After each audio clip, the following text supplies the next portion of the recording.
오늘 우리에게 주시는 하나님의 말씀은 빌립보서 1장 18절부터 26절까지의 말씀입니다. 그러면 무엇이냐? 거칠애로 하나 참으로 하나 무슨 방도로 하든지 전파되는 것은 그리스도니 이로써 나는 기뻐하고 또한 기뻐하리라. 이것이 너희의 강구와 예수 그리스도의 성령의 도우심으로 나를 구원에 이르게 할 줄 아는 고로 나의 간절한 기대와 소망을 따라 아무 일에든지 부끄러워하지 아니하고 지금도 전과 같이 온전히 담대하여 살든지 죽든지 내 몸에서 그리스도가 존귀하게 되게 하려 하나니 이는 내게 사는 것이 그리스도니 죽는 것도 유익함이라. 그러나 만일 육신으로 사는 이것이 내일의 열매일진데 무엇을 택하야 할지 나는 알지 못하노라. 내가 그 둘 사이에 끼었으니 차라리 세상을 떠나서 그리스도와 함께 있는 것이 훨씬 더 좋은 일이라. 그렇게 하고 싶으나 내가 육신으로 있는 것이 너희를 위하여 더 유익하리라. 내가 살 것과 너희의 믿음의 진보와 기쁨을 위하여 너희 무리와 함께 거할 이것을 확실히 하노니 내가 다시 너희와 같이 있으므로 그리스도 예수 안에서 너희 자랑이 나로 말미암아 풍성하게 하려 함이라. 아멘. 우리 성도님들, 사는 것이 많이 복잡해졌습니다. 인간으로 행복하게 사는 데 있어서 필요로 되는 조건이 점점 많아지는 것 같아요. 우리 연세 많으신 어르신들, 지금으로부터 불과 반세기 전만 하더라도 하루 세끼 넉넉히 먹고 살면 그것으로 참 행복하겠다 생각을 했었습니다. 그런데 시간이 지나면서 세끼 식사가 해결이 되니까 좀 더 맛있는 거 찾아가게 됐고, 옷이 있어야 되는가 싶었더니 철 따라서 철에 맞는 옷이 있어야 되고, 집도 있어야 되고, IT 기기에, 레저에 적당한 휴식, 현대 오면 올수록 행복한 삶이 되는데 필수로 되는 것들이 점점 많아지고 있습니다. 그것만 있으면 행복할 것 같은데, 그런데 사람들이 별로 행복해 보이질 않습니다. 오히려 이 행복을 위해 필요하러 하는 조건을 채우느라고 많은 시간, 에너지를 쏟아붓고, 결과적으로는 그것 때문에 정작 행복의 가장 본질적인 것들에 투자할 시간들이 없어집니다. 바울이나 그 주인 되시는 예수님 보면 가진 것이 참 없는 분들입니다. 죽으실 때 옷 한 가지 예수님 남기고 가셨죠?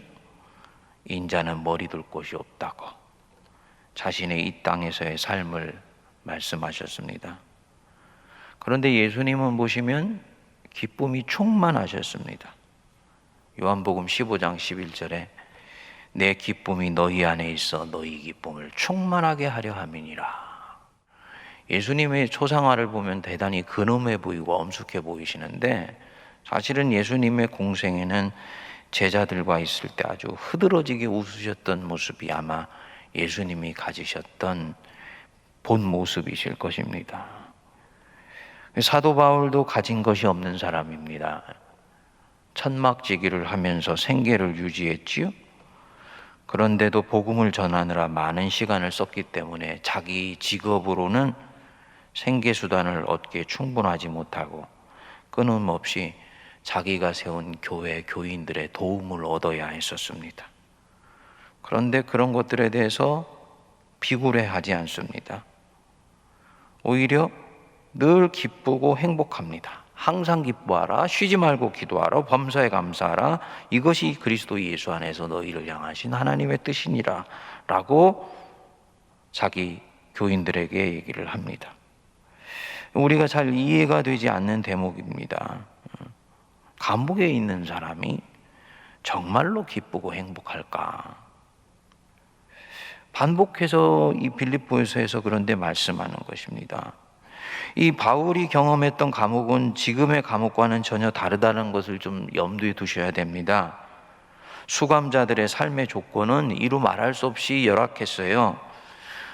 요즘은 살기가 좋은 세상이라서 우리는 수감자들의 인권이나 그들의 복지도 생각을 해줄 수 있는 여력이 있었습니다만 이때는 그럴 수 있는 여력이 없었습니다. 더군다나 수감자는 할 수만 있다면 고통받게 하여서 다시는 그 지긋지긋한 감옥에 오지 않게 하는 것이 사회를 위해 좋은 일이라고 생각을 했습니다.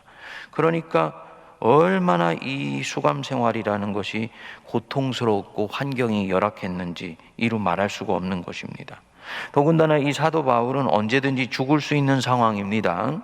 바울이 예수님을 메시아라고 왕이라고 전하는 것, 그리고 그래서 바울의 복음이 세력을 얻으면 얻을수록 서서히 황제 가이사를 주권자로 모시고 사는 로마 사회에는 대단히 부담이 되는 것이지요. 그렇기 때문에 내일이라도 이 바울을 정치범으로 몰아세우면 그것으로 바울의 삶은 마감되는 것입니다. 죽음을 늘 끼고 살아가는 사람, 오늘 잠자리에 들었는데 내일 아침에 어이 41번 나와 라고 얘기를 하면 그것으로 인생이 끝날 수도 있는 이 사람이 정말 기쁨이 그 안에 넘쳤을까? 직접 만나보지 않았으니 알 수는 없습니다만 분명한 것 한 가지는 있습니다. 바울이 안 기쁜데 그 안에는 사실 수심으로 가득 차 있는데 빌립보 교인들에게 이 기쁨의 서신을 썼다면 이 바울이야말로 위선자 중의 위선자요, 시대를 넘은 역사의 사기꾼입니다. 그리고 이것을 성경으로 읽는 자체가 넌센스가 되는 것입니다. 그 바울의 이 진정성이 오늘도 역사하고 있는 것이라면 도대체 아무것도 가진 것이 없고 거기에 감옥에 갇혀 있는 자가 나는 기쁘다, 나는 행복하다. 이 바울을 기쁘게 하는 것이 무엇일까? 바울의 이 기쁨의 원천이 무엇일까? 한번 들여다보시기 바랍니다. 18절 어제도 읽었습니다만 다시 한번 보실까요? 그러면 무엇이냐? 거칠애로 하나 참으로 하나 무슨 방도로 하든지 전파되는 것은 그리스도니 이로써 나는 기뻐하고 또한 기뻐하리라. 복음을 전할 때 순수하게 전해야 돼. 불순물이 섞인 사람은 안 돼. 저도 이런 식으로 많이 생각을 했었습니다. 순수하지 못하면 무엇인가 일이 잘못될지도 모른다라고 생각하기 때문입니다. 근데 바울은 이 부분에서 복잡하지 않아요. 그 속 의도가 어떠하든 누가 전하든 도둑놈이 전하든 목사가 전하든 예수만 전해지면 된다. 이것으로 나는 기뻐하고 기뻐한다. 뭡니까? 사물을 보는 눈이 대단히 단순하다는 것입니다. 현대인들과는 전혀 다른 세계관을 가지고 있습니다. 20절에도 보십시오.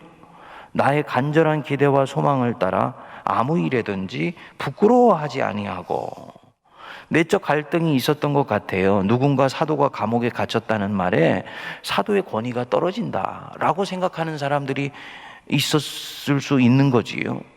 성도님들, 담임 목사인 제가 어떤 이유로든지 간에 복음을 전하는 그 일로건 어떤 일이든지 간에 감옥에 갇히게 되었다. 성도들은 부끄러워할 수 있는 것입니다. 그리고 바울 자신도 스스로를 수치스럽게 생각하는 마음이 시험 가운데서 살짝 찾아왔을 수 있지요. 정말 이거 내가 제대로 하고 있기는 한 것인가? 이런 마음이 찾아왔을 수 있지요. 그런데 바울은 이것을 이제 넘어선 것입니다.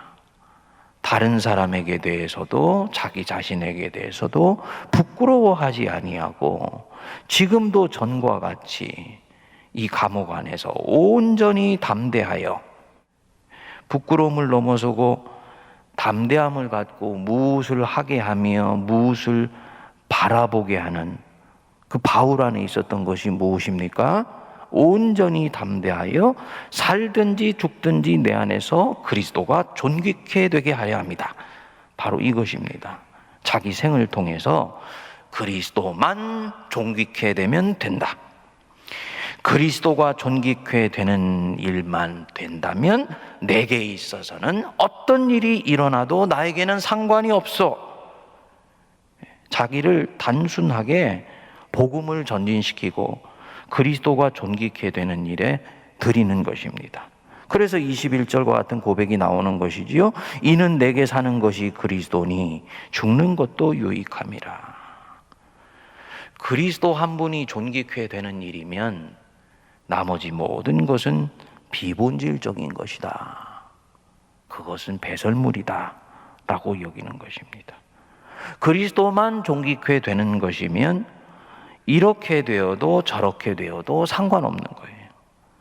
그리스도만 존귀케 되고 복음이 전진되는 일이면 본인은 감옥에 있어도 좋고 나가도 좋습니다.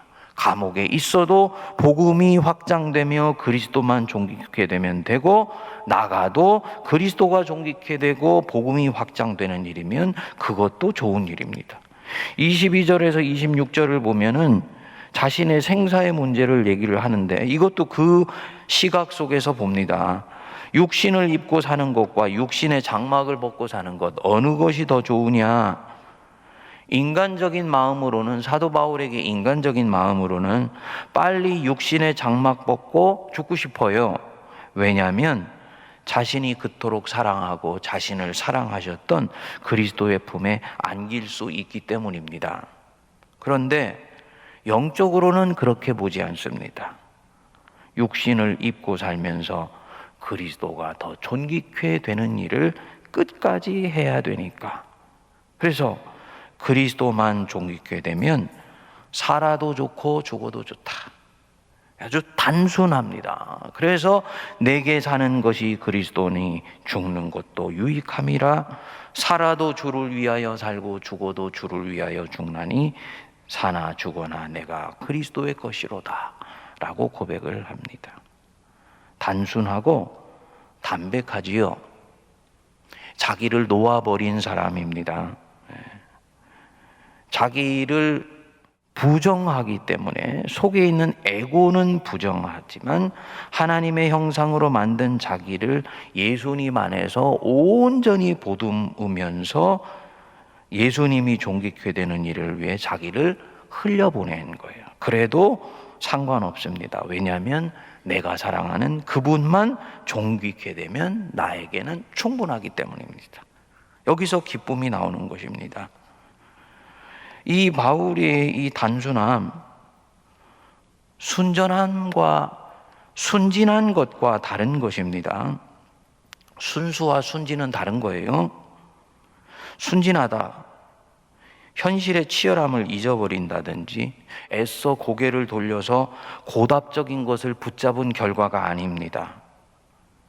어제 말씀드린 대로 사도 바울에게 있어서의 초월은 현실을 잊어버리거나 그냥 탈각하는 것이 아니고 현실을 꿰뚫어 보고 그 현실을 구성하고 있는 핵심을 붙잡은 것입니다. 만물 안에 원자와 분자가 있어서 원자가 핵주의를 운행하면서 만물이 구성되는 것이 아니고 창조주 하나님께서 사랑으로 세상을 만드셨고 만물을 만드셨으며 예수 그리스도를 위하여 그 만물을 만드셨기 때문에 만물은 그리스도 안에서 시작하고 그리스도를 통하여 진행하며 만물은 그리스도를 향한다라는 이 기독교 신앙의 핵심적 세계관을 견고하게 붙들고 있습니다. 바로 그리스도를 붙잡고 그리스도를 존귀케 하는 것은 곧 만물이 탄식을 멈추고 자기 영혼의 고향으로 돌아가기 때문에 바로 거기서 구원이 임한다고 보는 것입니다. 그러니까 그리스도 한 분만 존귀케 되면 된다는 것은 곧 우주가 구원받는 길과 직결되어 있는 것입니다. 사도 바울은 이것을 성령의 은혜 속에서 꿰뚫어 본 것입니다. 우리는 이런 측면에서 보면 저부터도 그렇지만 우리 너무 복잡합니다. 현대인들, 현대 그리스도인들 사는 부분들. 빈틈없이 하려고 하다가 비본질적인 것들에 시간을 다 쓰고 본질이신 그리스도를 놓쳐버리는 경우들이 대단히 많이 있습니다. 교회에서 분란이 일어나는 경우들, 많은 경우들 보면 사실은 이렇게 해도 되고 저렇게 해도 되는 것들인데 그것을 가지고 씨름을 하고 싸움을 하다가 비본질적인 것 때문에 정작 본질이신 예수 그리스도를 놓치게 되는 경우들이 너무너무나 많이 있습니다. 그리고 우리 교회는 예수님을 위한 교회이다라고 얘기를 하니 주님이 보실 때는 참 속상한 일입니다. 성도님들, 각자의 삶을 오늘 한번 우리 적용을 해보시지요. 내 안에서 그리스도가 존귀케 되면 된다. 이 말씀을 잘 마음속에 새겨 넣으시면 사는 가운데서 마음 상하는 일이 한 번씩 찾아오지 않습니까? 자존심이 상하기도 하고 속도 상하고 그거 왜 그렇게들 생각하지? 라는 마음이 찾아올 수 있습니다. 그런데 내 마음을 흔들고 움직이게 하는 이것이 정말 본질적인 것인가? 정말 이 마음을 쓰는 것이 그리스도가 존귀케 되는 것을 위해서 결정적으로 중요한 것인가? 아닌 거예요. 그러면 툴툴 털어버립니다. 이게 사도 바울이 사물을 정리하고 생각을 정리하는 방식입니다. 아주 단순합니다. 내 안에서 그리스도가 존귀케 되게 하려 함이니라. 내 개인의 삶에 이 은혜가 임할 수 있게 되기를 바랍니다. 내게 사는 것이 그리스도니 죽는 것도 유익함이라. 같이 기도하겠습니다. 지금은 우리 주 예수 그리스도의 크신 은혜와 하나님 아버지의 무한하신 사랑하심과 성령님의 위로교통 감동 감화 역사하심이 그리스도가 존귀케 되며 복음이 전진되는 일을 위하여 나머지 모든 일들을 주님 안에서 온전히 내려놓을 줄도 알고 보듬을 줄도 아는 단순한 삶을 연습하며 연마하며 주께 드리기 다짐하는 모든 하나님의 백성들 머리머리 위에 피로 값주고 사신 우리 세문안교회와 한국교회와 이 나라 이민족과 저 북녘과 온 누리 위에 이제로부터 영원토록 함께하옵시기를 간절히 축원하옵나이다. 아멘.